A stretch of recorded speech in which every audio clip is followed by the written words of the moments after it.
Hi everyone, it's day 68 of my 365 gratitude journal, and I'm out here by the tulips I planted last fall in honor of my mom. She loved tulips, her favorite flower. But today I had a whole different topic planned, but instead of going there, I want to share a real kind of odd story with you.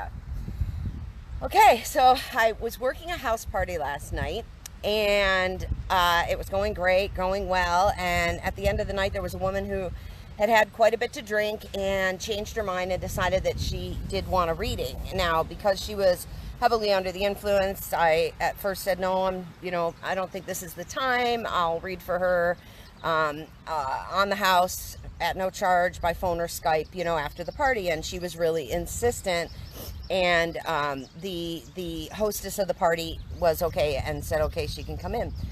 So when she sat down with me, she was angry. She was very angry and very intoxicated, and started telling me that I'm a fraud, that I'm a con artist, all this stuff. And I told her, that I do this from a heartfelt place, that it's entertainment, that it's also helpful, that at the end of the day, what's important to me is that I'm helping people and making a difference. I work on a pay-if-please basis. I was saying all these things because, over 26 years in this career, you do meet people that really do feel that in this industry, at least for myself, that you're out to take advantage of people versus help them. And so I was going there, and the woman threatened me.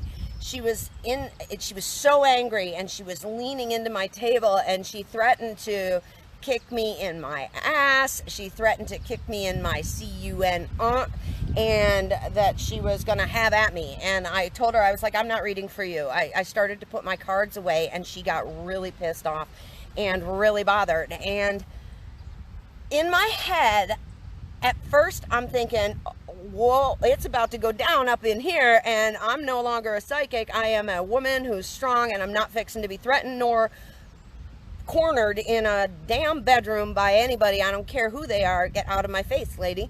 But instead, I went through my heart space, and I thought, I gotta hold on to my humanity here. I gotta, I gotta keep my feet on the ground. I've been doing this 26 years. I would say a while back, I had an incident where a lady at a house party grabbed my hair and shook my head and told me, you better give my friend a good reading. You better. She grabbed me by my hair, and I stood up in the kitchen and said, I don't care who you are. You better not put your hands on me, lady. So I felt like I handled that back then good. But after 26 years, I have never, ever, ever had somebody threaten me like this, nor stare me down while I packed up my decks of cards, while I packed up my bag that I had packed. I was in a chair against a wall, and she was staring at me, and she was angry, and she was bitter. And Lord, all I kept thinking in my head is, all right, what is for the highest good in this moment? How do I handle this and not pop off and create an issue? So honestly, I sat there and I just started to listen to her. I started to listen to what her issues were, other than thinking I'm an awful person. And we ended up sitting there for an hour and a half together, of course, at no charge, talking. And the woman really broke down, really opened up, talked about a lot of stuff, expressed a lot of sadness and fears and anger in her life. And, we really talked about a lot of stuff. Now, what I'm grateful for is always running things past my subconscious self to really remind myself to do what is for the highest good. It was for the highest good in the long run. And instead of shutting down on her or mouthing off and flapping off and getting into an altercation, which, at the age I am, no more altercations for me, please, frick. But to really turn it into a moment of change, hopefully, or helpfulness or empowerment. And the woman cried for the bulk of the hour and a half and really expressed some things she hadn't gotten off her chest in ever. Some of her issues I could really relate to based on some of my own stuff. And it ended up being a window of time that even though I don't know if she'll remember much of it, I felt like I was helpful, at least with what I had to work with there and with the energy that I was putting off. I came home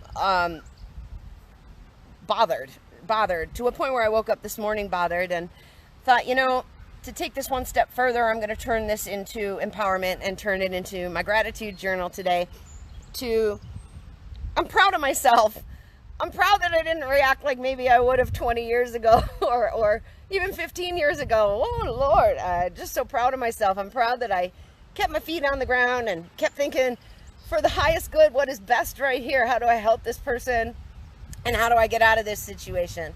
And I got out of it with grace and dignity, and hopefully, even if only her subconscious remembers, she received love in that moment. She received love, not judgment. And am I ever grateful for that on day 68.